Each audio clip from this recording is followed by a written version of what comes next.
The Lord be with you. A reading from the Holy Gospel according to Mark.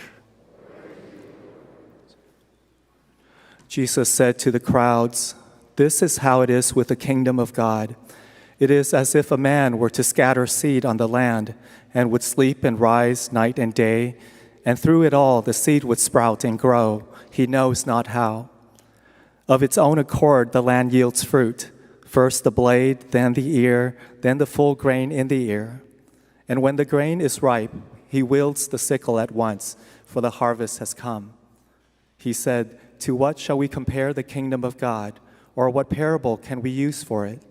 It is like a mustard seed, that when it is sown in the ground, is the smallest of all the seeds on the earth. But once it is sown, it springs up and becomes the largest of plants, and puts forth large branches, so that the birds of the sky can dwell in its shade." With many such parables, he spoke the word to them as they were able to understand it. Without parables, he did not speak to them, but to his own disciples, he explained everything in private. The Gospel of the Lord.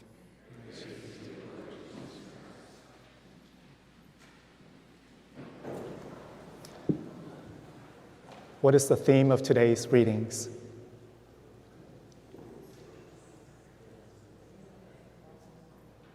The kingdom of God. The kingdom of God. And the kingdom of God is so mysterious. It's a divine reality that it cannot be put in human words. That's why Jesus uses parables or analogies or examples to compare it to something. Because it's a reality that's beyond, like I say, human words. Human words are limited. We can only describe so much. And so that's why Jesus tries to explain to us what the kingdom of God means, what it looks like, so that we may fully understand it. So the readings tell us that the kingdom of God is beyond our control, is beyond our control. So who controls the growth of the kingdom of God? God himself. He is the one that's controlling the growth of the kingdom of God. Now, how many of you are familiar with gardening? You do gardening a little bit? Plants? Okay. Right? So you sow the seed, you water, you make sure it gets enough sunlight, maybe fertilizer, things like that. But can you control the speed of the growth or the growth itself? No. Sometimes plants die. Even though you do everything you can, it doesn't grow and it withers and die. But sometimes plants don't bear fruit. Other times it flourishes, right? It grows quickly and it blooms and there's flowers or then fruits. But those things are beyond our control. So that's what Jesus is trying to tell us. So the kingdom of God is within God's control. We can't speed it up. We can't make it flourish beyond its time. God is the one who has instituted the kingdom of God and is guiding its growth. And in the first reading, that's what he says. The first reading, he said, "I will pick a little twig, a little branch from the top of the cedar, and then I will plant it on the mountain. And this little twig, this little plant will grow to be a big cedar with large branches. Birds of the sky will hide in its shade." What is this Old Testament reading speaking about? Who is this twig? Who is this little branch? Jesus. It's a messianic passage. It's referring to the Messiah. Back then, thousands of years ago, before Jesus, God is already promising his people that he will bring the Messiah to usher in the kingdom of God. Right? So that's why Jesus comes, to institute the kingdom of God. And it's starting to grow. It's starting to flourish. Over the last 2,000 years, it has grown so much. But it still has more growth to do. It's bearing fruit, but there are times when it struggles. There are times when it's oppressed. But God controls the growth, so we can't really hasten it. But we need to rely on God. And also the kingdom of God is just not in the world itself, but it's so mysterious that at one point Jesus tells us that the kingdom of God is in you, is in us. So we are part of the kingdom of God. So as God is is making the kingdom of God grow in the world, he also is making the kingdom of God grow in us. We are the kingdom of God. So he has picked us, just like he has picked Jesus, his son, to be the Messiah. He has picked us, certain people, to be saints. And there are different levels of sanctity, right? There are different levels of sainthood. There are famous saints, powerful saints, holy saints, but then there are quiet saints as well. There are saints that people don't know about, have never heard of, that are very holy and contribute to the kingdom of God. And he chooses different people for different purposes to fulfill their vocation. And so that's what he does with us too. He chooses us and plants a seed in us and wants it to grow. He wants us to be part of his kingdom. So he can do everything by himself. He doesn't need us, but he wants to include us. That's the way God works. He wants to involve us in his plan of salvation, to build up his kingdom. That's what brings him joy, right? As parents here, a lot of times you can do things by yourself, but you'll ask your children to help you because that brings you joy. It brings you closer together. You want to do things as a family to contribute, right?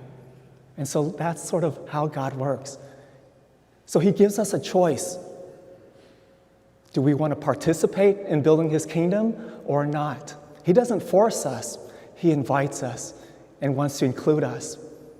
And then it's up to us to respond, and how much we respond or not respond. And so that's what St. Paul is saying in the second reading. Did St. Paul respond to God's invitation to build his kingdom? Yes, he did. And how did he respond? Fully, completely, right? And so that's what St. Paul is saying in the second reading. He's telling us we aspire to please God. I aspire to please God. I aspire to build his kingdom. I aspire to be his witness. I aspire to work for him. I aspire to do his will. And likewise, you should too. That's what he's telling the people, and that's what he's telling us. If you want to build up the kingdom of God, if you want to participate in his work of salvation, then aspire to please him. That's the barometer, that's the compass. That's how you do it, is to seek to please him in all things. In everything you do, seek to please God. Then you'll contribute to building his kingdom on earth. So you have to ask yourself, is this in the back of your mind?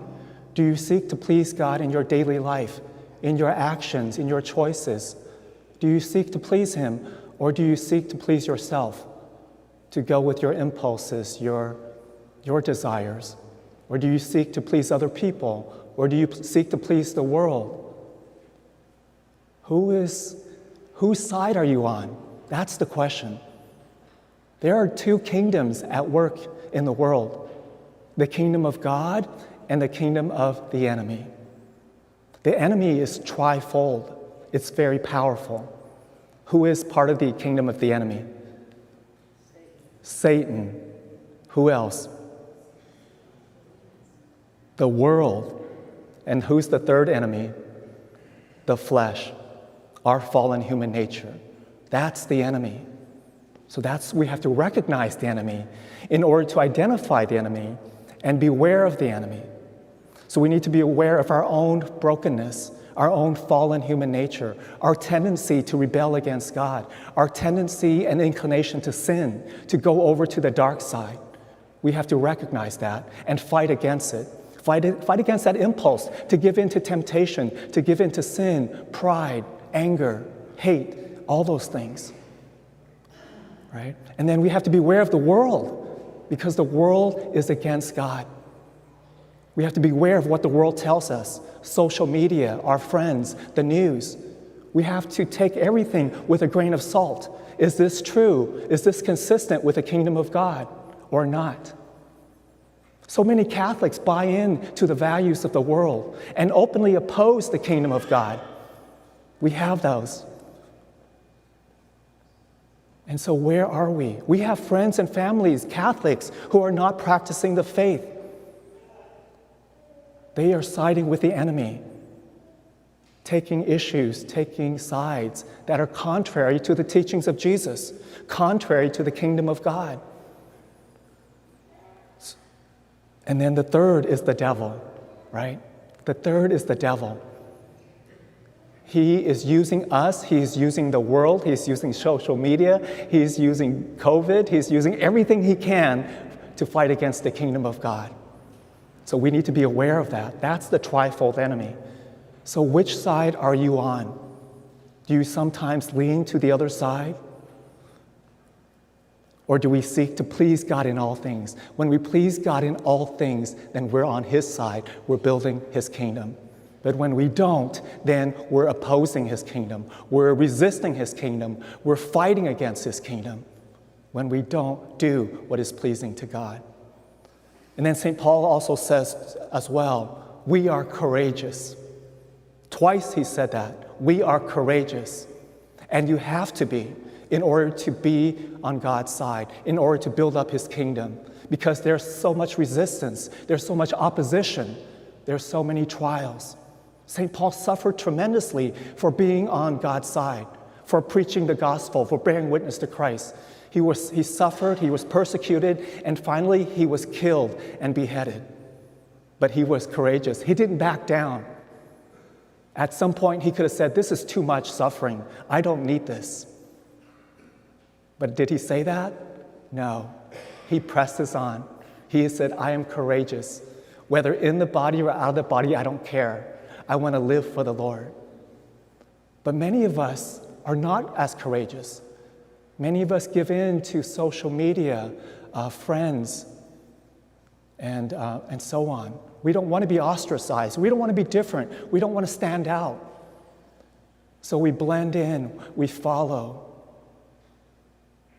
And so then we side with the enemy, whether we know it or not, because we're not courageous, because we want to play it safe.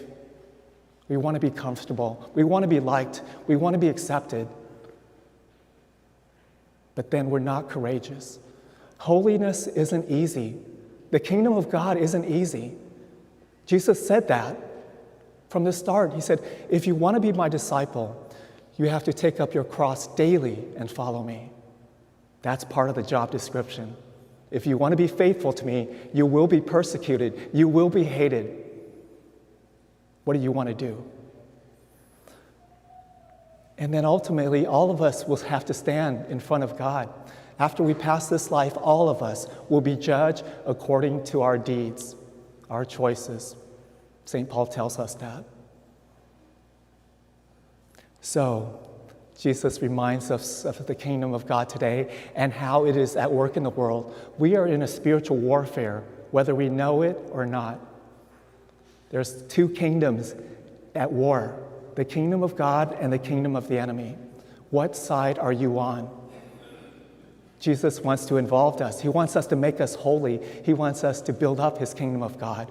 But we have to seek to please him, and we have to be courageous in order to truly bear witness to Christ and build up his kingdom.